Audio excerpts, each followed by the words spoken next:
The transport truck lurched to a stop, and Hana gripped the wooden bench beneath her, her small frame barely making an impression against the worn surface.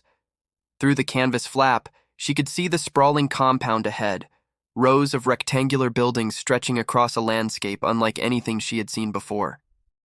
Texas, someone had whispered. A place vast and unforgiving, where the earth seemed to go on forever without the mountains and forests of home. She was 23 years old, a former communications officer with the Imperial Japanese Navy, and she had not eaten a full meal in 3 weeks. Her ribs pressed against the fabric of her worn uniform, and her throat felt perpetually dry despite the occasional cup of water rationed during transport.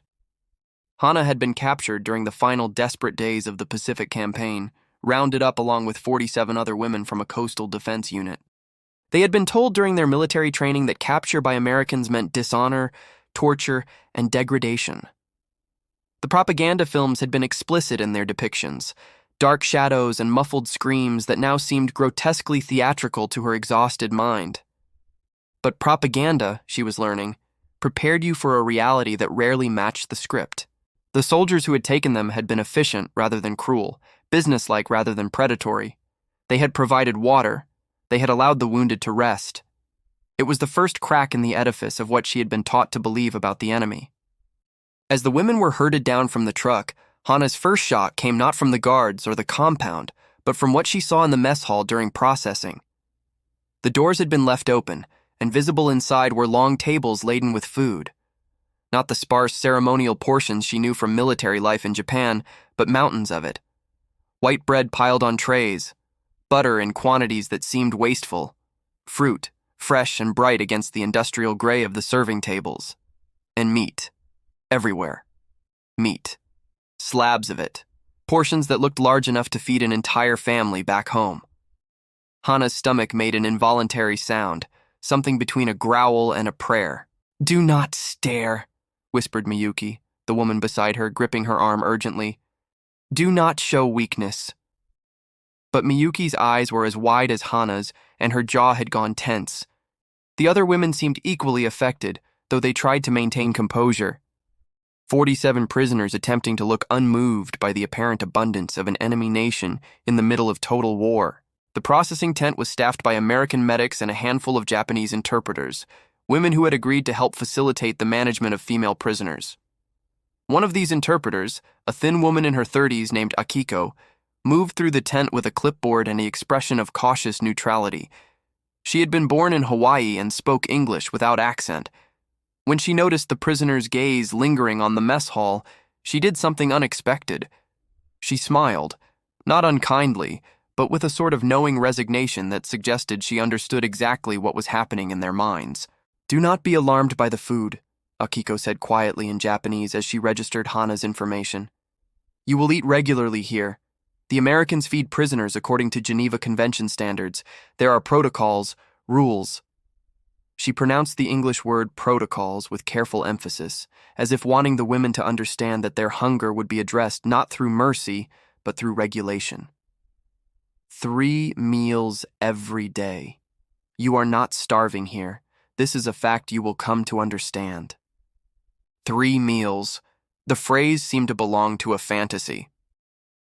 In Japan, even before the final retreat, meals had become negotiable things, subject to the whims of supply chains and the needs of the military. Most days, Hana had eaten a small portion of rice, some pickled vegetable, perhaps a bit of dried fish if it was a good day. The idea of 3 meals consistently seemed less like a promise and more like a riddle. The women were assigned to their barracks, simple wooden structures with metal bunks and thin mattresses that felt luxurious after weeks of ground sleeping. A schedule was posted in both English and Japanese. Roll call at 6 in the morning, breakfast at 6:30, work details from 8 to noon, lunch at 12, more work from 1 to 5, dinner at 6, lights out at 9. The regularity was itself a kind of shock, a framework so systematic that it seemed to remove agency from everyone involved, guard and prisoner alike. Hana unpacked her meager possessions onto her assigned bunk. A spare shirt, a photograph of her family, a small notebook she had managed to keep hidden during capture, and the identification tags that now made her official. She sat on the edge of the mattress, which was actually firm enough to have structure, and waited. Around her, the other women moved quietly, some exchanging whispered observations, others simply lying down and staring at the ceiling. The setting sun turned the barracks golden, and from somewhere outside, Hana could hear the voices of guards calling to one another, their English words incomprehensible, but their tone ordinary. Not threatening, just the sounds of men doing their jobs.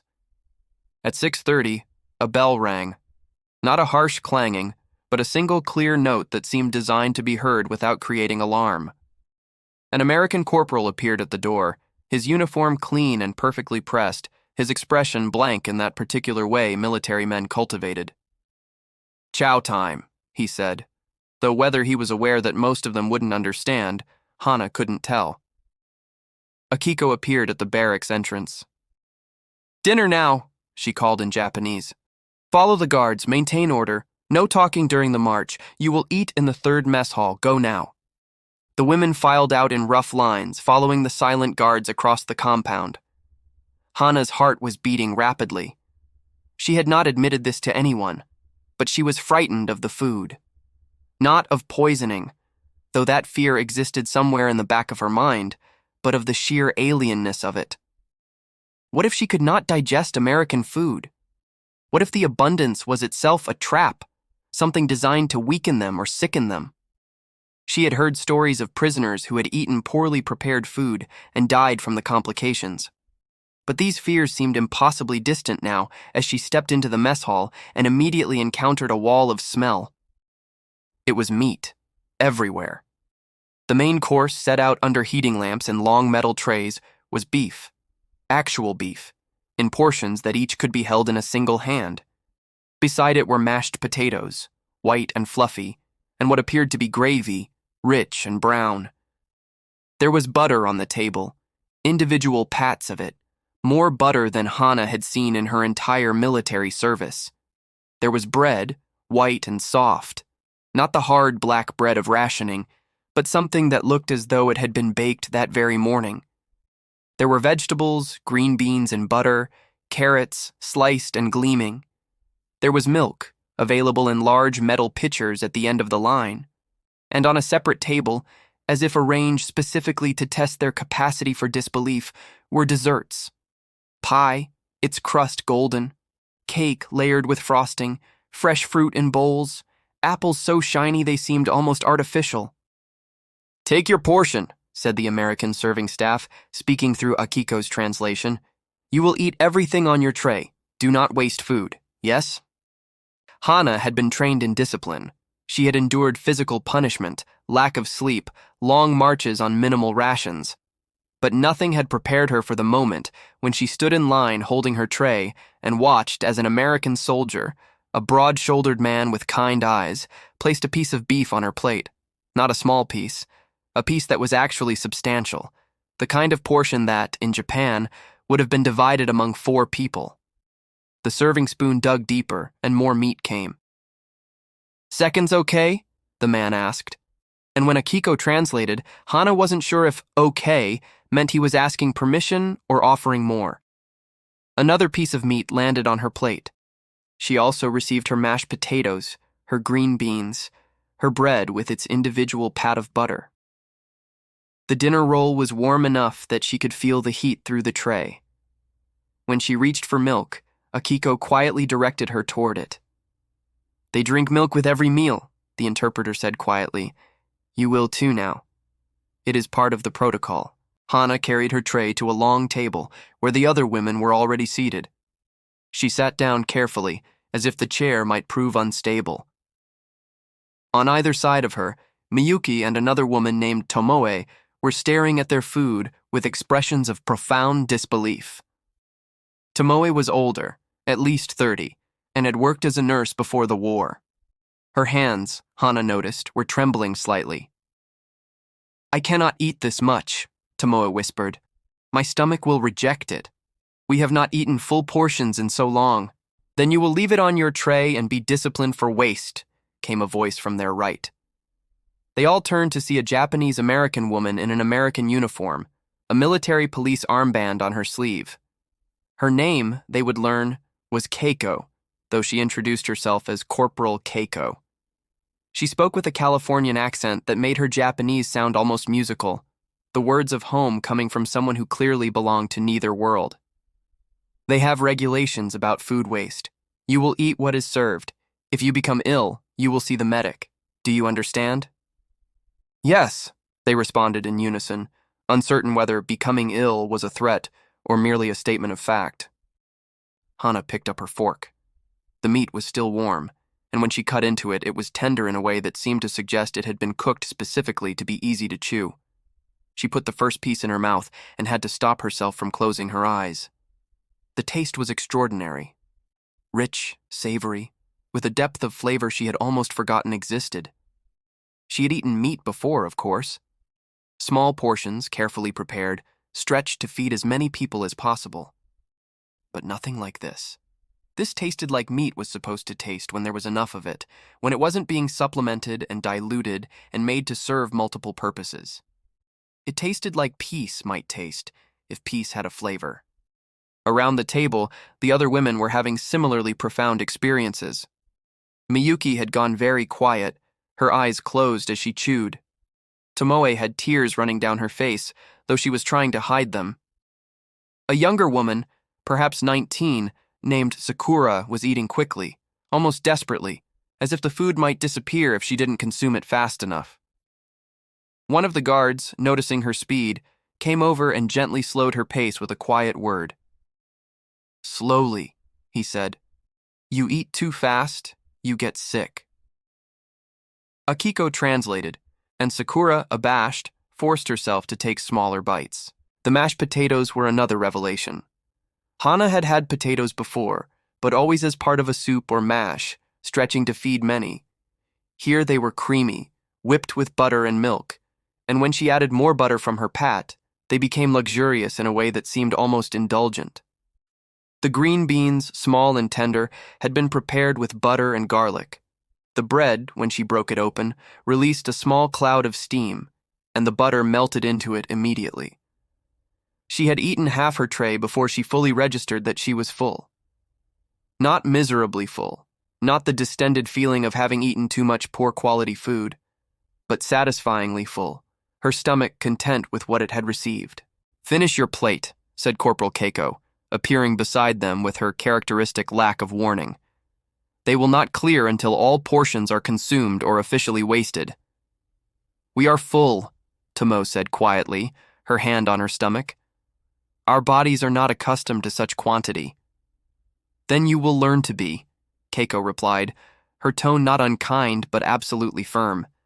"The Americans take their nutrition seriously. To waste food here is to disrespect the mess personnel and to violate protocol. You will finish." They finished. By the time Hana had consumed her last piece of meat and her last forkful of potatoes, her body felt heavy and contented in a way she had almost forgotten. When dessert was brought around, pie, she chose pie, a wedge of apple pie with a golden crust and filling that was warm and sweet, she accepted it without protest. The sweetness was almost overwhelming after so long without simple sugars. She ate slowly this time, savoring each bite. "In Japan, we would eat like this for celebration," Tomo whispered to her as they waited to be dismissed from the hall. "One such meal might mark the end of a festival, something prepared for weeks and consumed once a year. Here, they do this every day." "Do they?" Hana couldn't quite believe it. How is this possible? They are at war. How do they have such abundance? It was a question that would occupy much of their thinking over the coming weeks. The answer, they would eventually understand, lay partly in geography, partly in industrial capacity, and partly in the philosophical differences between two nations approaching war from opposite ends of scarcity and plenty. Japan, an island nation dependent on imports and rationing, had been cutting back on civilian food supplies for years in order to feed the military. Even soldiers, in the final stages of the war, had received meager portions. But America, a vast continental nation with enormous agricultural production and protected supply lines, had built its war effort on the assumption that soldiers and, apparently, prisoners would be fed substantially. Over the following days, Hana began to document the pattern of meals. Breakfast consisted of eggs, bacon or ham, toast with butter and jam, potatoes or hash browns, oatmeal or cold cereal with milk, fresh fruit when available, and coffee or milk. The eggs were prepared fresh, not powdered. The bacon was crispy and salty. The toast, if you wanted more than one slice, could be obtained simply by asking. There was butter and jam provided without rationing. She had never eaten so many eggs in her life as she did in that first week of captivity. Lunch was often a sandwich meal, thick slices of bread with substantial fillings of meat, cheese, vegetables, and condiments. The meat was sometimes roast beef, sometimes ham, sometimes turkey. The cheese was thick and real, not the thin, watered-down version she had encountered in Japan. There were vegetables provided on the side, lettuce, tomato, carrot sticks. There was always milk or sometimes juice, fresh fruit juice from actual fruit, not the boiled water they had been served before. Sometimes there was pie or cake or pudding. Once, she was shocked to find a chocolate bar as part of the meal, a full-sized American candy bar, which seemed to her an almost obscene luxury. Dinner was meat-based, always. After the first beef meal came chicken, pork, ham, turkey, fish. The meat was always prepared with sauces or gravies, always accompanied by multiple vegetable sides and starch. There was always bread, always butter, there was always milk. And there was always dessert of some kind, pie, cake, pudding, ice cream in the evenings when it was cooler, fresh fruit, cookies. The variety seemed endless, and the abundance seemed designed specifically to overwhelm someone accustomed to scarcity. One morning, a week into her captivity, Hana was assigned to kitchen detail. As a prisoner who had proven quiet and reliable, she was deemed suitable for supervised work within the camp infrastructure.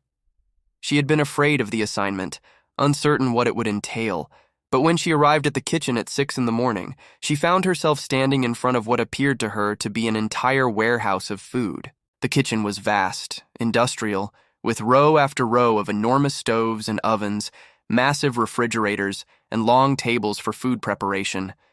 But what struck her most forcefully was the storage. She was given a broom and told to sweep near the provisions area, and as she worked, she could see into the larder. Whole sides of beef hanging on hooks.